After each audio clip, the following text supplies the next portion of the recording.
이진석 씨의 세상은 3년 전 딸 유나가 차가운 병상에 눕게 된 그날부터 멈춰버렸습니다. 봄, 여름, 가을, 겨울. 계절이 12번이나 바뀌는 동안 딸은 단 한 번도 아빠와 눈을 맞추지 못했죠. 지독한 소독약 냄새와 규칙적인 기계음만이 가득한 1인실. 그곳이 진석 씨와 사위 민준 씨가 사는 세상의 전부였습니다. 매일 밤 두 남자는 간이 침대에서 쪽잠을 자며 교대로 딸의 몸을 닦고 가래를 뽑아냈습니다. 창창하던 27 사위는 어느새 30이 되었고 훤칠했던 얼굴에는 시아버지와 똑같은 고단함의 그늘이 짙게 배어 있었죠. 병원 밖 세상은 이미 아득한 남의 이야기가 된 지 오래였습니다. 이런 지옥 같은 시간 속에서 진석 씨가 버틸 수 있었던 유일한 이유는 아내 서혜진이었습니다. 아내는 가족에게 닥친 이 거대한 불행 앞에서 늘 든든한 버팀목이 되어 주었습니다. 매일 저녁 회사에서 지친 몸을 이끌고 병원으로 달려왔죠. 흐트러짐 없는 정장 차림으로 병실에 들어선 그녀는 꼼짝 못하는 딸의 손을 잡고 목이 메어 말하곤 했습니다. 유나야, 엄마 왔다.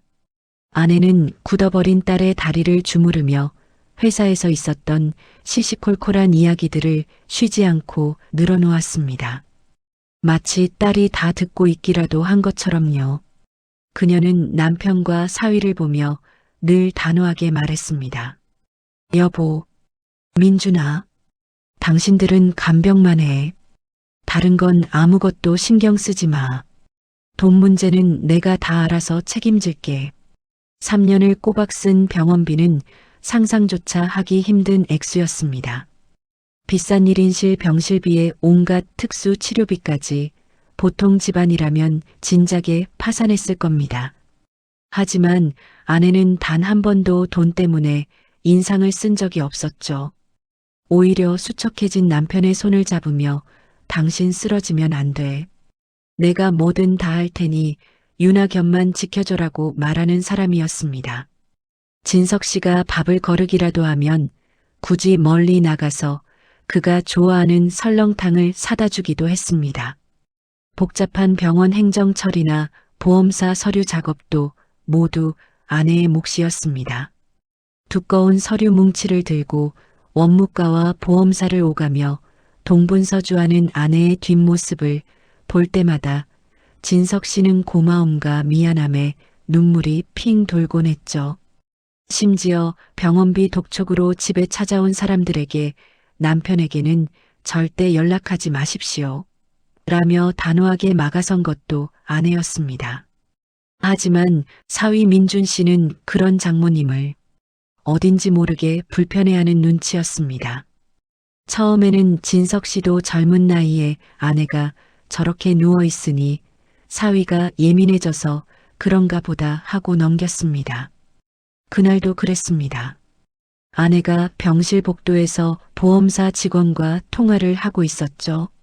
문틈으로 격앙된 목소리가 새어들어왔습니다. 지금 장난합니까? 지급이 왜 늦어져요?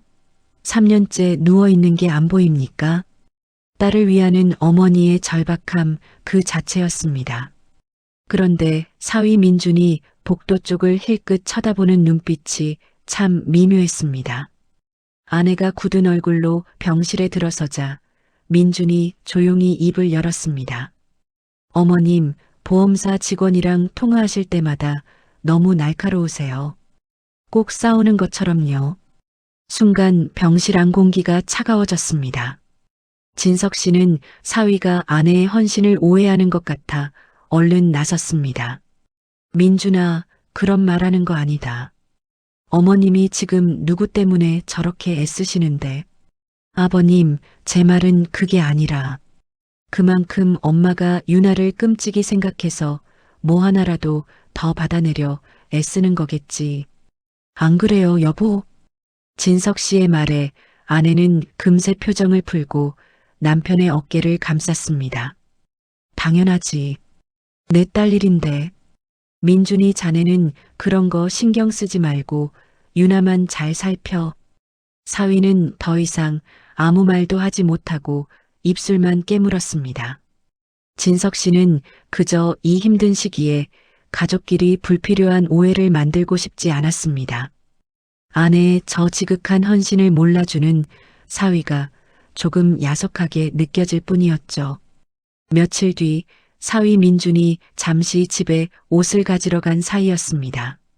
진석 씨가 홀로 딸 곁을 지키고 있을 때 처음 보는 간호사가 그를 불렀습니다. 보호자님, 김선주 원장님께서 잠깐 뵙자고 하십니다. 진석 씨의 가슴이 덜컥 내려앉았습니다. 보통 보호자 호출은 아내에게 바로 연락이 갔거든요. 남편을 따로 부르는 일은 거의 없었습니다. 혹시 유나 상태가 아니면 밀린 병원비 문제인가? 온갖 나쁜 생각이 머리를 스쳤습니다.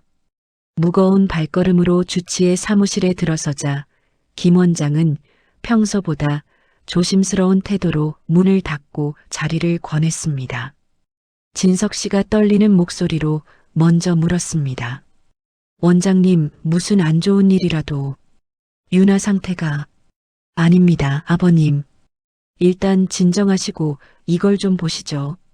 김 원장은 모니터를 돌려 복잡한 차트 하나를 보여주었습니다. 3개월 전 유나 씨의 뇌파 검사 결과는 거의 평평한 선이었습니다.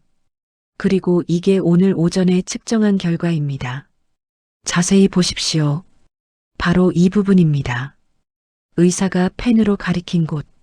그저 평평하게만 보이던 그래프에 정말 먼지처럼 아주 작은 떨림이 기록되어 있었습니다. 아버님, 기계상으로는 아주 미세하지만 유나 씨 뇌에서 반응이 잡힙니다. 3년 만에 처음 있는 일이에요. 진석 씨는 그 말을 듣는 순간 숨이 멎는 것 같았습니다. 3년 만에 처음이라니요? 기적 같은 일이죠. 물론 섣부른 희망을 드리는 건 아닙니다. 이게 당장 의식 회복으로 이어진다는 보장은 없어요. 하지만 이건 뇌가 다시 활동을 시작하려 한다는 아주 의미 있는 신호입니다. 희망. 3년 만에 처음 듣는 그 단어에 눈앞이 아찔해졌습니다. 하지만 그 기쁨도 잠시 덜컥 두려움이 밀려왔습니다. 만약 이 사실을 아내가 알게 되면 어떨까요? 지난주에도 딸의 옛날 사진을 보다 말고 복도에서 한참을 울던 사람이었습니다. 저 작은 희망에 모든 것을 걸었다가 그 희망이 다시 사라졌을 때 아내가 겪을 절망감을 감당할 자신이 없었죠. 저러다 우리 아내 정말 쓰러질지도 모릅니다.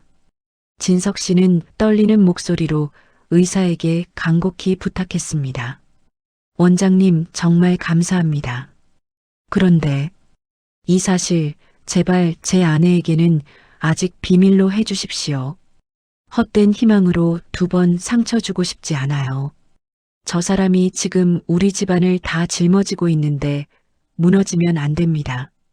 제발 조금만 더 확실해질 때까지 기다려주세요. 김 원장은 잠시 망설였지만 이내 진석 씨의 뜻을 이해한다는 듯 고개를 끄덕였습니다. 그는 무거운 비밀을 안고 병실로 돌아왔습니다. 오직 아내를 지키기 위한 이 비밀을 진석 씨는 혼자 감당해야 한다고 생각했습니다. 다음 날 아내는 평소보다 이른 새벽에 병실에 들렀습니다. 여보, 나 오늘 급하게 지방에 좀 다녀와야 할 것 같아. 아주 중요한 계약건이 하나 잡혔어. 병원비가 계속 들어가는데 이것만 성사시키면 한숨 돌릴 수 있을 것 같아. 화장을 고치며 콧노래까지 흥얼거리는 모습이었습니다. 딸이 아픈 뒤로 저렇게 기분 좋아 보이는 모습은 참 오랜만이었습니다. 진석 씨는 그저 가족을 위해 애쓰는 아내가 안쓰럽고 고마웠죠. 아내가 떠나고 병실에는 다시 정적이 찾아왔습니다. 진석 씨는 물수건으로 딸의 머리를 닦아주기 시작했습니다. 어제 의사에게 들었던 말이 떠올랐습니다. 유나야, 의사 선생님이 그러시더라. 너한테서 아주 작은 신호가 보인다고. 3년 만에 처음이래. 목소리가 물기에 젖어들기 시작했습니다. 아빠는 사실 무서워. 이게 정말 희망인지 아니면 아빠를 더 힘들게 할 절망인지. 내 엄마가 알면. 진석 씨는 흐르는 눈물을 닦을 생각도 못하고 딸의 손을 붙잡고 울기 시작했습니다. 유나야, 만약에, 정말 만약에 아빠 목소리 들리면 딱 한 번만이라도 아빠 손 좀 잡아주면 안 될까? 그저 3년간 수백 번도 더 했던 부질없는 말이었습니다. 바로 그때였습니다. 제 뺨을 감싸고 있던 딸의 손가락이 아주 미세하게, 정말 눈치채기 힘들 정도로 움찔거렸습니다. 진석 씨는 숨을 멈췄습니다. 잘못 느낀 걸 거야. 너무 간절히 바라면 헛것을 느끼기도 한다니까. 그가 다시 눈물을 터뜨리며 고개를 숙이려던 그 순간, 딸의 손가락들이 진석 씨의 손을 맞잡듯 천천히 그리고 강하게 움켜쥐었습니다. 진석 씨는 비명도 지르지 못했습니다. 심장이 발끝으로 떨어지는 것 같았죠. 이건 헛것이 아니었습니다. 분명한 힘이었습니다. 3년 만에 처음 느껴보는 제 딸의 힘이었어요. 그가 공포에 질린 눈으로 딸의 얼굴을 올려다봤을 때 일생일대의 가장 충격적인 장면을 마주해야 했습니다. 3년간 굳게 닫혀있던 딸의 눈꺼풀이 파르르 떨리더니 천천히 열렸습니다. 먼지가 겹겹이 쌓인 창고 문이 열리듯 그렇게 힘겹게요. 유나야, 딸, 눈 뜬 거야? 아빠 보여? 진석 씨가 미친 사람처럼 딸의 어깨를 흔들었습니다. 그러자 딸의 눈동자가 아주 천천히 그를 향해 움직였습니다. 3년 전에 그 맑은 눈이 아니었어요. 그 안에는 기쁨이 아닌 이루 말할 수 없는 공포와 지독한 분노가 들어 있었습니다.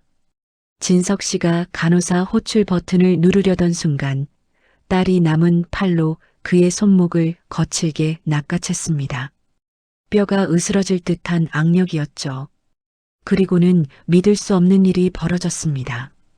딸이 굳어버린 상체를 일으키기 시작했습니다. 3년간 침대에 붙어있던 등이 떨어지는 그 모습은 기적이라기보다는 처절한 몸부림에 가까웠습니다. 딸은 헝클어진 머리카락 사이로 불타는 듯한 눈으로 아빠를 노려봤습니다. 그리고 3년 만에 처음으로 그 메마른 입술을 열었습니다. 쇠를 긁는 듯한, 지옥에서 올라오는 듯한 갈라진 목소리였습니다. 아빠. 진석 씨는 숨이 멎었습니다. 나 죽기 전에 빨리 그 여자랑 이혼해. 그 여자랑 이혼해. 딸은 그 한마디를 끝으로 모든 힘을 다 써버린 듯 그대로 침대 위로 다시 쓰러졌습니다. 진석 씨는 망연자실하게 바닥에 주저앉았습니다. 방금 뭐가 일어난 거죠? 3년 만에 깨어난 딸이 아내와 이혼하라고 했습니다. 아니야, 내가 헛것을 봤어. 너무 피곤해서 잘못 들은 거야. 그 순간 병실 문이 열리고 사위 민준이 들어왔습니다. 바닥에 주저앉아 넋이 나간 장인어른을 보고는 그대로 굳어버렸죠. 아버님, 왜 그러세요? 유나 씨가 어떻게 됐어요? 민준이 들고 있던 가방을 내동댕이 치고 달려왔습니다. 진석 씨는 떨리는 손으로 사위의 팔을 붙잡고 넋두리처럼 중얼거렸습니다. 민준아, 방금 유나가, 네, 유나 씨가요? 일어났어. 걔가 일어났다고. 그리고 말을 했어. 뭐라고 했는데요? 진석 씨는 차마 입이 떨어지지 않았지만 이 감당할 수 없는 현실을 붙잡아줄 사람이 필요했습니다. 유나가 그랬어.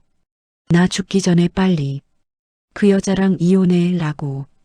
그 말이 끝나는 순간 사위 민준의 얼굴에서 모든 핏기가 사라졌습니다. 민준은 시아버지처럼 바닥에 주저앉았습니다. 그 여자라뇨? 설마 어머님? 민준이 떨리는 목소리로 중얼거리는 순간이었습니다. 복도 저편에서 또각거리는 하이힐 소리가 들려왔습니다. 분명 아침에 KTX를 타러 간다고 했던 아내의 구두 소리였습니다. 아내가 왜 벌써 돌아온 거죠? 구두 소리가 정확히 병실 앞에서 멈췄습니다. 그때 민준이 진석 씨보다 먼저 정신을 차렸습니다. 아버님, 정신 차리세요. 방금 아무 일도 없었어요. 아시겠죠? 아버님은 그냥 너무 피곤해서 조신 거예요. 유나 씨는 계속 자고 있었고요. 하지만 유나가, 아버님, 유나 씨 목숨이 달린 일일지도 몰라요. 사위의 그 한마디에 진석 씨는 정신이 번쩍 들었습니다. 민준이 재빨리 바닥을 정리하고 딸의 이불을 목 끝까지 덮어주었습니다. 바로 그때 병실 문이 드르륵 열렸습니다. 아, 깜빡하고 서류를 하나 놓고 갔네. 두 사람 표정이 왜 그래? 아내였습니다. 아침에 나갈 때보다 더 환한 얼굴로 그녀가 웃으며 서 있었습니다. 아니에요, 어머님. 아버님이 잠깐 조시다가 어지럽다고 하셔서요. 민준이 태연하게 거짓말을 했습니다. 진석 씨도 겨우 입을 열었죠.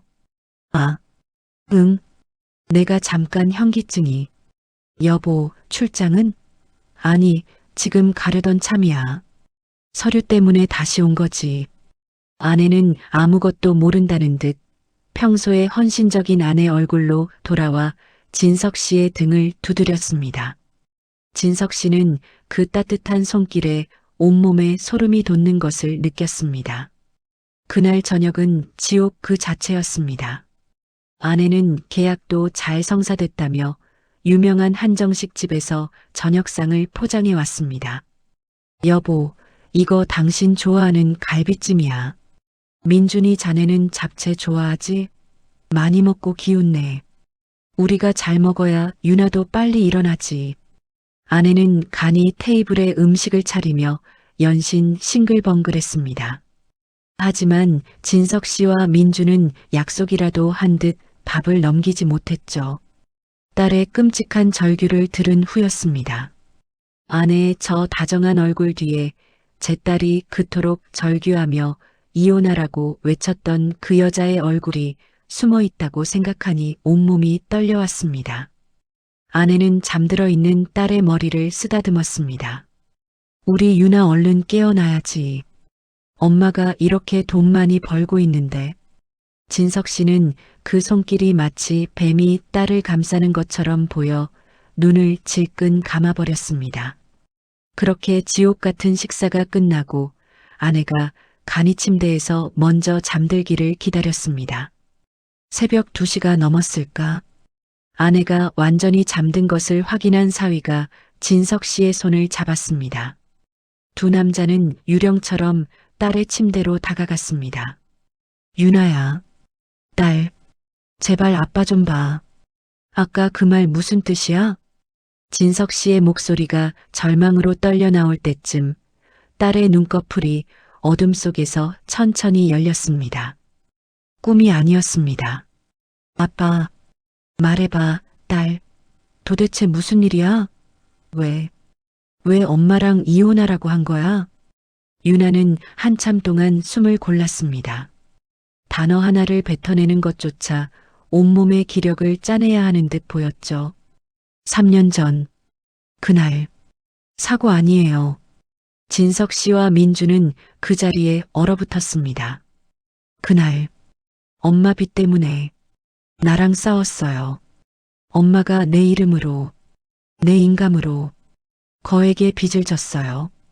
사업 자금이라고. 나도 그날 처음 알았어요. 머리가 쿵 하고 울렸습니다. 아내가 제 딸 이름으로 빚을 졌다고요? 사업은 순조롭다고 병원비도 다 감당할 수 있다고 안심시키던 사람이었습니다. 내가 경찰에 신고한다고 했어요. 차 안에서 엄마 멱살 잡고 싸웠어요. 그런데 엄마가 그날 아침에 이상한 짓을 했어요. 내 차 브레이크가 이상하다고. 자기가 손 좀 봐야겠다고. 순간 3년 전 그날의 기억이 섬광처럼 스쳐 지나갔습니다. 출근하려던 유나를 아내가 붙잡고는 엄마가 차는 잘 알지라며 보닛을 열고 한참을 무언가를 만지작거렸습니다. 진석 씨는 그저 딸을 챙기는 자상한 어머니의 모습이라고만 생각했습니다. 그때 사위 민준이 얼음장처럼 차가운 목소리로 끼어들었습니다. 아버님, 혹시 어머님 서재에 있는 책상 열어보신 적 있으세요? 서재 책상? 거긴 당신 어머님이 아무도 못 만지게. 유나 씨가 쓰러지고 나서 어머님이 자물쇠를 새로 다셨죠. 민준의 눈빛이 어둠 속에서도 무섭게 빛나고 있었습니다. 유나 씨가 말한 게 사실이라면 아마 거기에 모든 답이 있을 거예요. 아버님, 저 지금 당장 집에 다녀와야겠어요. 이 새벽에? 열쇠도 없는데. 열쇠 있어요. 민주는 주머니에서 작은 열쇠 하나를 꺼내 보였습니다. 어머님이 하도 수상하게 구셔서 작년에 몰래 하나 복사해뒀어요. 하지만 무서워서 차마 열어볼 용기가 없었어요. 하지만 이젠 아니에요. 진석 씨는 그런 사위가 무섭기까지 했지만 말릴 수가 없었습니다. 그도 알아야 했습니다. 제 딸이 왜 저런 끔찍한 말을 했는지 그 지옥의 진실을 알아야 했습니다. 사위 민준이 집으로 떠난 1시간은 1년처럼 길었습니다. 진석 씨는 잠든 악마 아내와 다시 눈을 감은 딸 사이에서 피가 마르는 시간을 견뎌야 했죠. 해가 뜨기 직전 민준이 유령처럼 하얗게 질린 얼굴로 돌아왔습니다. 그는 아무 말 없이 서류 봉투 하나를 내밀었습니다. 떨리는 손으로 봉투를 연 진석 씨의 눈에 첫 번째 장이 들어왔습니다. 대출 관련 서류였습니다. 채무자 서윤아. 3년 전 사고 날짜 직전에 실행된 억대의 빚. 딸의 말이 사실이었습니다.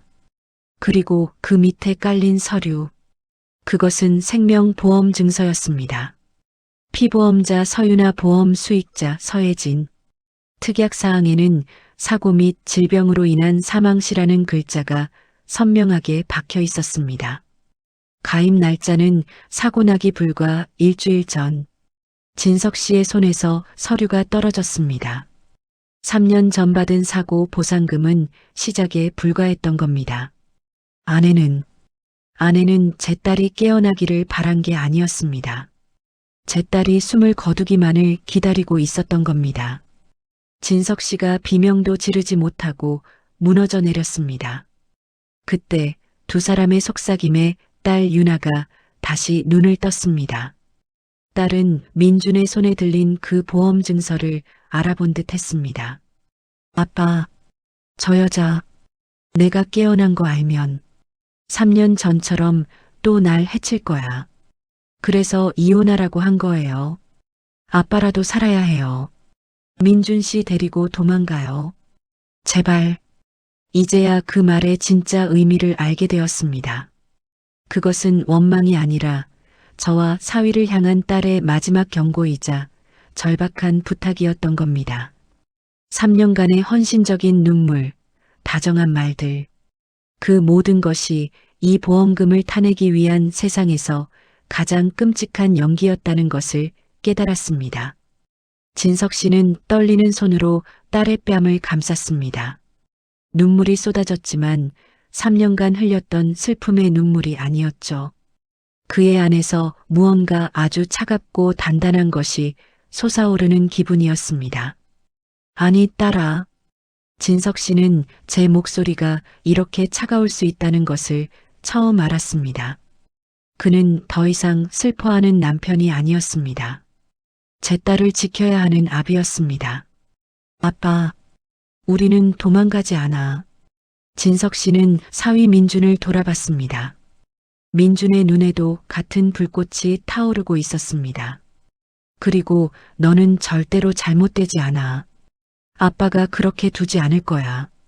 나는 저 여자와 그냥 이혼하지 않을 거야. 우리는 저 여자를 파멸시킬 거야. 세 사람은 즉시 계획을 세웠습니다. 아내가 깨어나기 전 모든 것을 제자리로 돌려놔야 했습니다.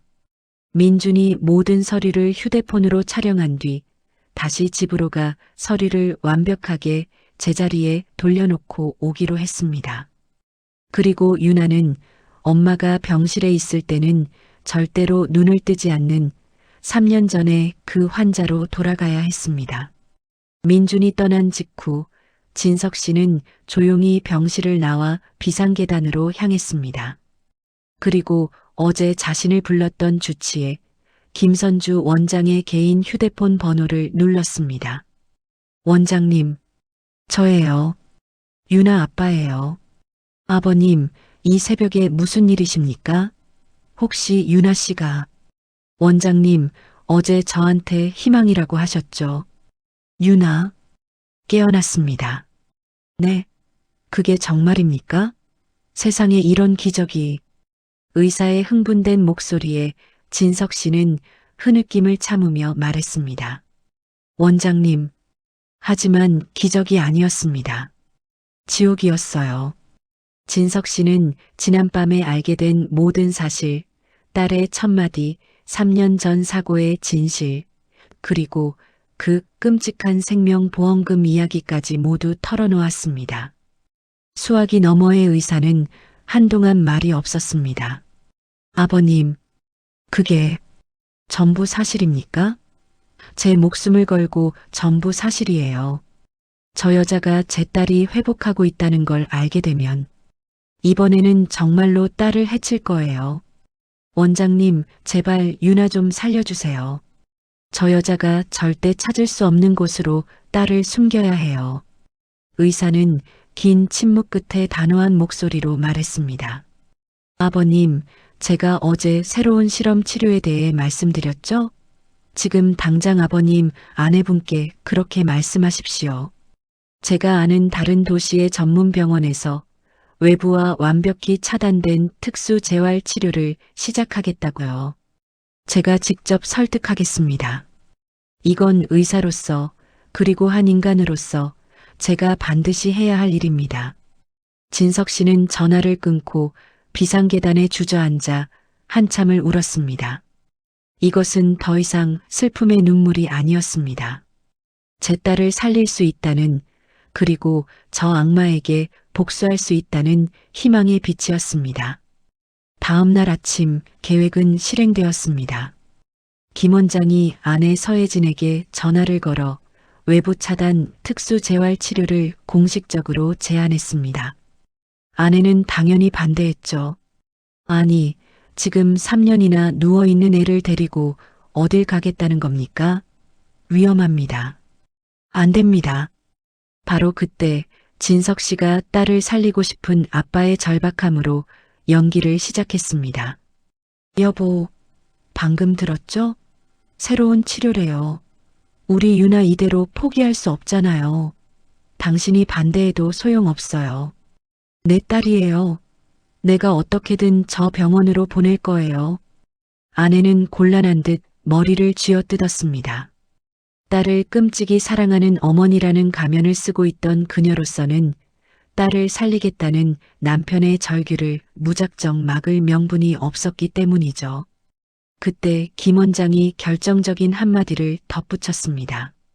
서혜진 씨, 이 프로그램은 국가 지원을 받는 시범 사업이라 비용 면에서도 훨씬 효율적일 수 있습니다. 그리고 나중에 보험사 측에서도 보호자분들이 환자를 위해 최선의 노력을 다했다는 것을 긍정적으로 볼 겁니다. 비용 효율, 그리고 보험사.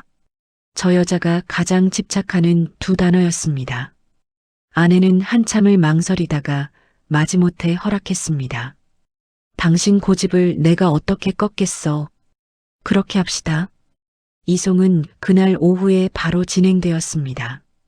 김 원장이 운영하는 외곽의 개인 병원이었습니다. 보안은 철저했지만 시설은 최고 수준이었죠. 아내는 병실을 꼼꼼히 둘러보고 나서야 만족스러운 표정을 지었습니다. 그럼 여보, 당신은 이제 집에 가. 나도 회사에 들어가 봐야겠어. 여기 원장님이 알아서 잘해주실 거야. 아내는 마지막까지 완벽한 아내를 연기하며 병원을 떠났습니다. 진석 씨는 아내의 차가 완전히 사라지는 것을 끝까지 지켜본 뒤 사위 민준에게 전화를 걸었습니다. 민준아, 지금 당장 여기로 와. 어머님 가셨어. 진석 씨는 딸이 있는 6층 특실로 미친 듯이 달려 올라갔습니다. 김 원장이 안에서 문을 잠갔습니다. 유나 씨, 이제 괜찮습니다. 어머님 가셨어요. 원장의 말이 끝나자 3년간 굳어있던 진석 씨의 딸이 천천히 눈을 떴습니다. 아빠. 진석 씨는 딸에게 달려가 그 마른 몸을 끌어안고 오열했습니다. 고생했어, 딸아. 정말 고생 많았어. 이제 괜찮아. 여긴 안전해. 얼마 지나지 않아 사위 민준이 도착했습니다. 세 사람은 그렇게 서로를 부둥켜 안고 한참을 울었습니다. 그들의 첫 번째 반격은 그렇게 성공했습니다. 딸 유나를 안전한 곳으로 옮기자 비로소 반격을 위한 준비를 시작할 수 있었습니다. 아내 서혜진은 딸이 눈앞에서 사라지자 오히려 홀가분해 보였죠. 헌신적인 어머니 역할에서 해방되었으니까요. 그녀가 집을 비우는 시간, 그 집은 진석 씨와 민준에게 증거를 찾는 전쟁터가 되었습니다. 민준이 복사해둔 열쇠로 아내의 서재 금고를 열었습니다.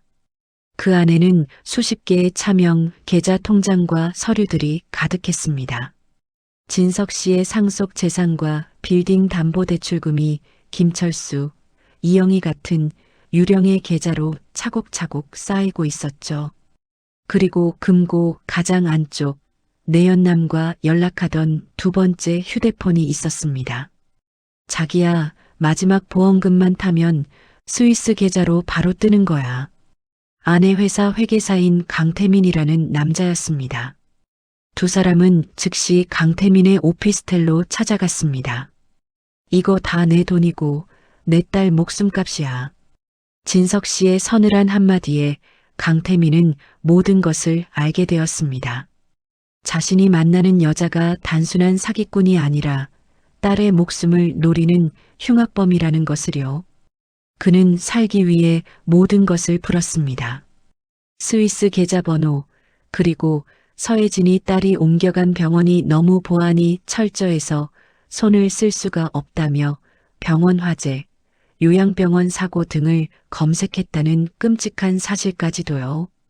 시간이 없었습니다. 두 사람은 즉시 변호사를 찾아갔습니다.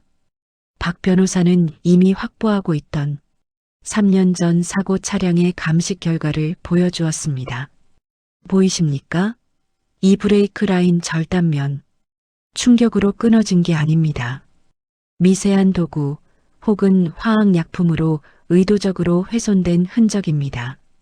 100% 인위적인 훼손입니다. 모든 증거는 한 사람을 가리켰습니다. 3년 전 유나의 차를 만졌던 정비소 사장 윤 씨 세 사람은 그녀를 찾아갔습니다. 윤 사장은 서혜진, 서윤아라는 이름이 나오자마자 사색이 되었습니다. 그 여자가 나한테 거액을 줬어요. 가게 월세가 밀려서 죽기 직전이었단 말이오. 딸이 과속을 해서 겁만 좀 주겠다고. 브레이크가 조금 밀리게만 해달라고. 이렇게 될 줄은 몰랐소. 박 변호사는 그녀의 자백을 모두 녹음했습니다. 모든 증거가 모였습니다. 이제 덫을 놓을 차례였습니다. 박 변호사는 서혜진의 모든 차명 계좌와 재산 처분을 동결시켰습니다. 보험사, 병원, 내연남, 그리고 이제 돈줄까지. 사방이 막힌 서혜진은 궁지에 몰린 쥐가 되었습니다.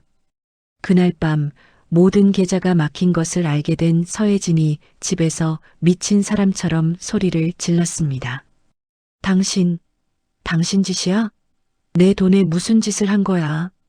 그녀의 입에서 우리의 돈이 아닌 내 돈이라는 본심이 튀어나왔습니다. 바로 그때 진석 씨는 제 생의 마지막이 될 가장 처절한 연기를 시작했습니다. 여보, 지금 돈이 문제예요? 방금 김 원장님한테 연락이 왔어요. 유나가 위독해요. 오늘 밤을 넘기기 어렵대요. 진석 씨는 바닥에 엎드려 통곡했습니다. 서혜진은 그 자리에 서서 한동안 아무 말이 없었습니다. 그녀의 목소리는 슬픔이 아닌 믿을 수 없다는 기쁨으로 미세하게 떨리고 있었습니다. 뭐라고? 유나가? 그녀는 곧 남편의 연기에 장단을 맞추며 절규하는 척했지만 남편 몰래 황급히 어딘가로 전화를 걸었습니다. 나야, 준비하라고. 내가 말했지. 오늘 밤이 고비라고. 사망 확인서만 받으면 바로 갈 테니까. 보험사 직원이었습니다. 병원으로 향하는 차 안에서 서혜진은 딸이 죽어간다는 사실에 콧노래를 흥얼거리는 것 같았습니다. 병원 로비에는 김 원장이 침통한 얼굴로 기다리고 있었죠. 마음의 준비를 하시는 게 좋겠습니다. 서혜진은 마른 침을 삼키며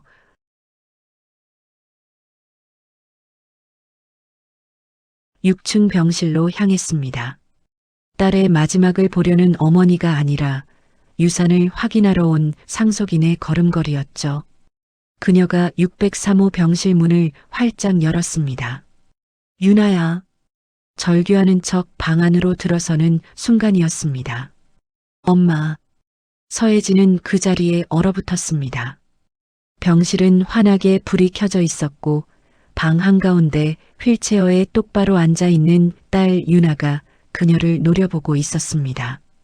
그 옆에는 사위 민준, 박 변호사, 그리고 정복을 입은 경찰관 2명이 서 있었죠. 뭐야? 내가 왜? 아니야. 쟨 식물인간이야. 이건 꿈이야. 박 변호사가 두꺼운 서류철을 테이블에 내려놓았습니다. 서혜진 씨, 꿈이 아닙니다. 현실입니다. 3년 전 차량 감식 보고서입니다. 브레이크 라인이 인위적으로 훼손되었죠. 윤 사장, 내가 왜 여기 있어?